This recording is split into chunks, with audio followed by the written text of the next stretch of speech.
Ides of March. On March 15th, 44 BCE, Julius Caesar entered the Curia of Pompey in Rome for a session of the Senate. He was the most powerful man in the Roman Republic, holding lifelong political authority that many senators believed threatened Republican tradition. Among those waiting was Marcus Junius Brutus, a general Caesar had personally pardoned after the Battle of Pharsalus and elevated to high office. Gaius Cassius Longinus stood alongside him. Together, they had organized a group of approximately 60 senators into a conspiracy. As Caesar took his seat, the conspirators moved into position around him under the pretense of presenting a petition. The first strike came without warning. What followed was recorded by multiple ancient sources, including Suetonius and Plutarch. Caesar was stabbed approximately 23 times. The physician Antistius later examined the body and documented the wounds, noting that only one had been fatal. To those outside the chamber, the Senate session had proceeded as scheduled. Inside, Caesar had fallen at the base of a statue of Pompey, the very general he had defeated years before. The conspirators had acted in the name of the Republic. Brutus had been treated as a son by the man he helped kill. The civil war that followed, known as the Liberators' Civil War, did not restore the Republic. It ended it. Brutus and Cassius were defeated at the Battle of Philippi in 42 BCE. Cassius, believing the battle lost, died that day. Brutus survived the first engagement, but was defeated in a second battle shortly after. According to Plutarch, he chose to leave on the night of October 23rd, 42 BCE. He was 37 years old. Kiss in the garden. During Passover in Jerusalem, around 30 to 33 CE, a man named Judas Iscariot made an arrangement with the Sanhedrin, the Jewish religious council.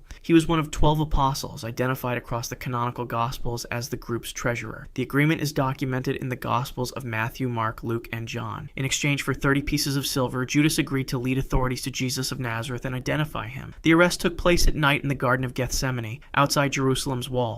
Judas arrived with a group of armed men sent by the Sanhedrin. The method of identification he had arranged was a greeting kiss. He approached Jesus and did so. The men with him moved in and made the arrest. The Gospel of Matthew documents what happened next. Judas returned the 30 pieces of silver to the chief priests and elders, telling them he had betrayed innocent blood. They refused to take it back. He threw the coins into the temple and left. What happened to Judas after that point is recorded differently across two separate scriptural sources. Matthew states he hanged himself. The Acts of the Apostles describes a different end, in which he fell and his body came apart. The two accounts do not reconcile, and no external historical source resolves the discrepancy. Jesus was tried, convicted by Roman authority under Pontius Pilate, and executed by crucifixion. The arrest in the garden, made possible by Judas, is documented across all four canonical Gospels and remains among the most referenced acts of betrayal in recorded history. The name Judas has carried the meaning of traitor in Western culture for nearly 2,000 years. Path over the mountain. On the third day of the Battle of Thermopylae in August 480 BCE, a Greek force led by Spartan King Leonidas had held the narrow coastal pass against the invading Persian army of Xerxes I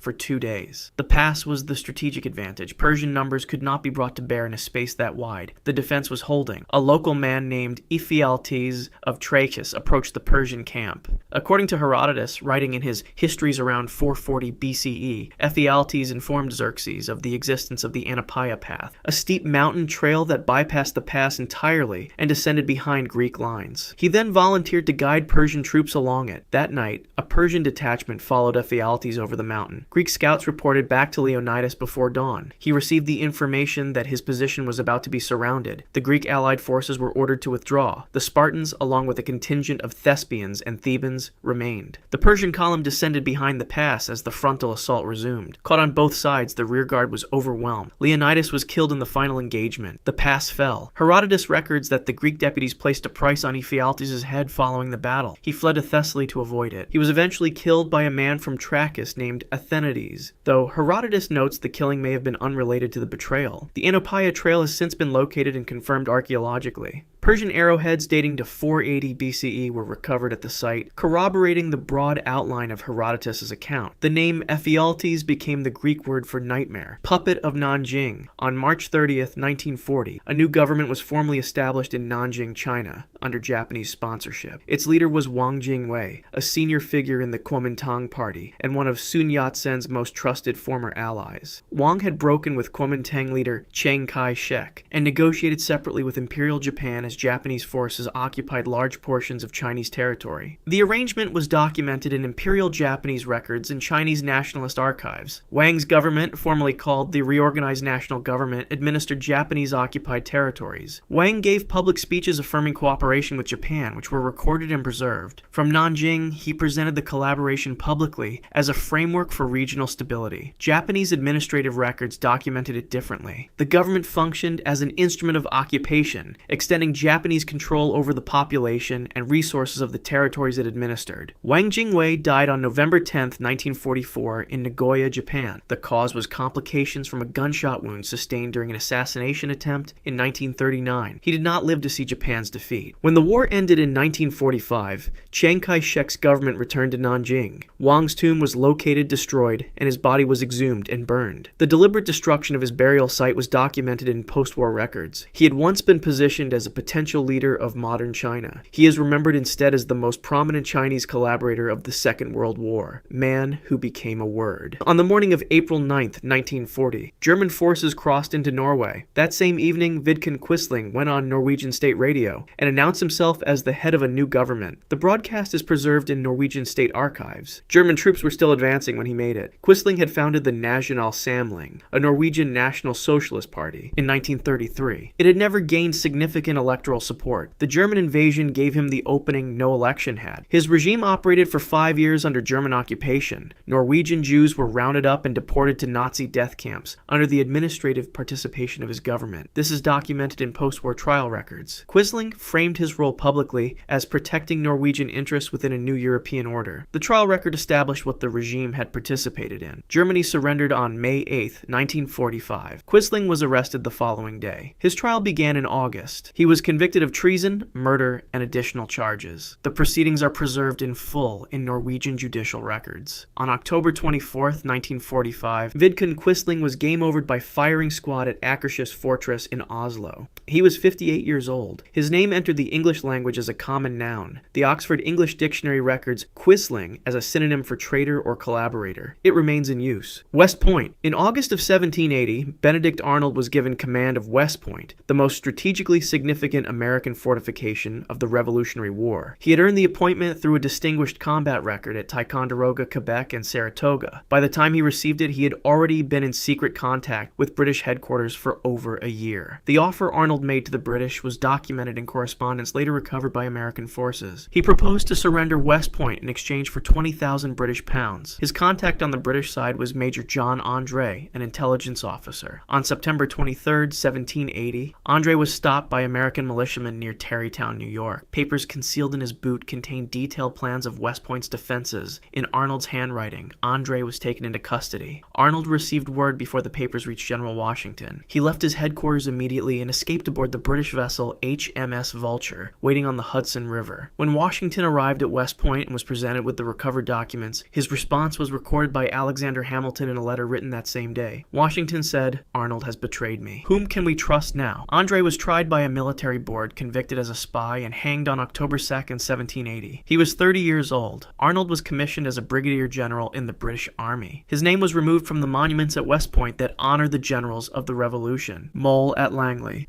In April of 1985, Aldrich Ames walked into the Soviet embassy in Washington and made contact with KGB officers. He had been with the Central Intelligence Agency for 23 years and was working in counterintelligence. The date and nature of the contact were later documented in the Senate Select Committee on Intelligence report published in 1994. What Ames provided over the following years was extensive. He handed over the names of CIA assets operating inside the Soviet Union. The Senate report and subsequent court records confirmed that at least 10 of those individuals were executed by Soviet authorities as a direct result. Among them was Dmitry Polyakov, the CIA's most senior Soviet source at the time. In the years that followed, CIA analysts noticed that operations were being compromised at an unusual rate. Sources were disappearing. The agency investigated possible explanations. The Senate report later documented that for years the investigation failed to identify Ames despite mounting indicators. Ames received close to $2 million from the Soviet Union in the first 4 years alone. The payments were documented in financial records used at trial. He was arrested on February 21, 1994. He pleaded guilty. He was sentenced to life in federal prison without the possibility of parole. Aldrich Ames died in federal custody on August 2, 2023. He was 81 years old. 22 years, undetected. Robert Hansen joined the Federal Bureau of Investigation in 1976. 3 3 years later, he made first contact with Soviet military intelligence. The Department of Justice Inspector General's report, published in 2002, documented the start of his espionage as 1979. What Hansen disclosed over the following decades was extensive and varied. He revealed the existence of a classified eavesdropping tunnel the FBI had constructed beneath the Soviet embassy in Washington. He disclosed the names of Soviet citizens who had been recruited as American assets. Among them was Dmitry Polyakov, the same source independently betrayed by CIA officer Aldrich Ames. Both men's court records confirmed the overlap.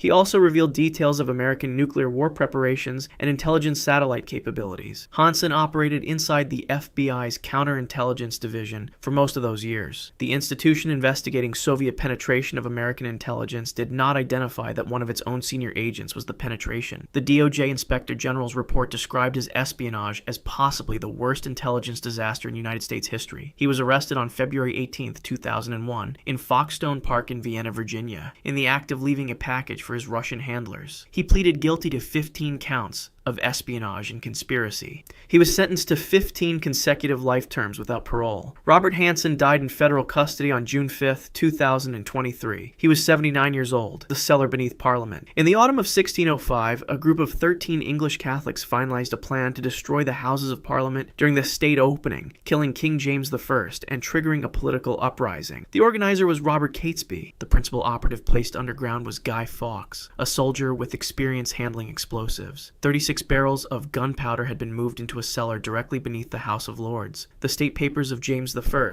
held in the UK National Archives, document the plot in detail. On October 26th, an anonymous letter was delivered to William Parker, a Catholic peer known as Lord Monteagle, warning him to avoid Parliament on the day of the opening. The letter survives in the Public Record Office. Monteagle passed it to the King's Council. The Council authorized a search of the building. In the early hours of November 5th, 1605, Fawkes was found in the cellar. He was arrested before anything could be detonated. He was taken to the Tower of London. His signed confession is preserved in the National Archives. Historians have noted that his signature deteriorates visibly across successive examination documents, consistent with the very uncomfortable time he underwent during interrogation. Catesby fled London with the remaining conspirators. On November 8th, sheriff's men surrounded them at Holbeshe House in Staffordshire. Catesby was shot and killed during the confrontation. He was 33 years old. Fawkes was tried and convicted along with the surviving conspirators. He was game overed on January 31st, 1606, at Westminster. The tradition of searching the cellars of Parliament before each state opening has continued to the present day. Battle that never happened. On June 23rd, 1757, two armies assembled near the town of Plassey in Bengal, India. On one side stood a British East India Company force under Robert Clive,